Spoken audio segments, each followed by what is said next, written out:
আমাদের বিচার শুরু করো না এখনই। এই অপেক্ষা শাস্তির চেয়েও কঠিন। আমাদেরকে জাহান্নামে নিক্ষেপ করো, কিন্তু তবু এই অপেক্ষা শেষ করো।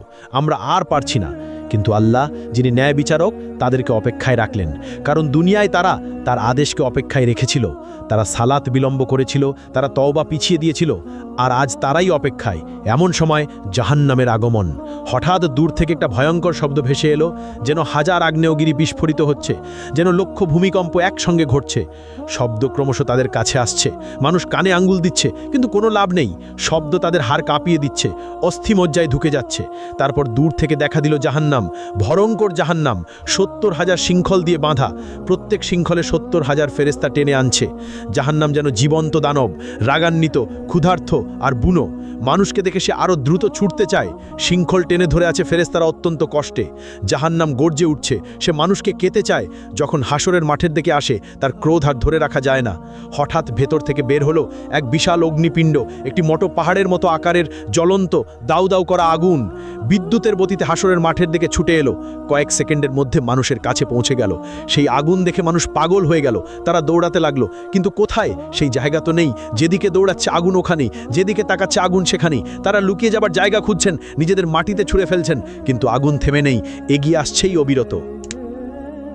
মাত্র কয়েক সেকেন্ড বাকি। এর মধ্যেই এটি পুড়িয়ে ফেলবে সমগ্র হাসরের ময়দান। কোটি কোটি মানুষ ছাই হয়ে যাবে। কিন্তু সেই শেষ মুহূর্তে আসমান থেকে নূরের ঝলক নিয়ে আসবেন জিবরাইল আলাইহিসসালাম। তার হাতে একটি ছোট পাত্র, ভেতরে স্বচ্ছ এক তরল পানি। তিনি সেই তরল ঢেলে দিলেন সেই বিশাল অগ্নিখণ্ডের ওপর। সঙ্গে সঙ্গে উঠল ঘন বাষ্প। আগুন তাৎক্ষণিক নিভে গেল, ফলে বরফ শীতল এক পাথরে পরিণত হল। কোটি কোটি মানুষ একই মুহূর্তে গভীর শ্বাস নিল, যেন তারা বেঁচে গেল। কিন্তু এটি শেষ রক্ষে ছিল না।